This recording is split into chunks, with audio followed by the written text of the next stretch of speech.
अस्सलाम वालेकुम guys, I hope आप खैरियत से होंगे। आज देख सकते हैं सुबह सुबह 7:30 का टाइम है और हमारा लेक्चर है। हम इस वक्त इस्लामी यूनिवर्सिटी में हैं।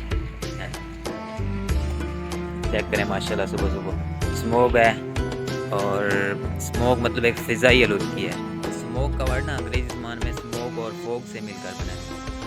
इसमें कार्बन मोनोऑक्साइड, सल्फ़र ऑक्साइड और अमोनिया के मटेरियल्स भी पार्टिकल्स भी मतलब प्रेजेंट होते हैं, जो कि काफ़ी सारी मतलब डिज़ीज़ की प्रॉब्लम वजह बनता है। जी, ये आप देख सकते हैं सुबह सुबह फिज़िकल एजुकेशन में उनकी रनिंग हो रही है। सारे ग्राउंड में ऐसे फैले हुए हैं जैसे बस क्या कहें। बस हम आज हमारा एक लेक्चर था, वो लेने के बाद हमने घर जाना था।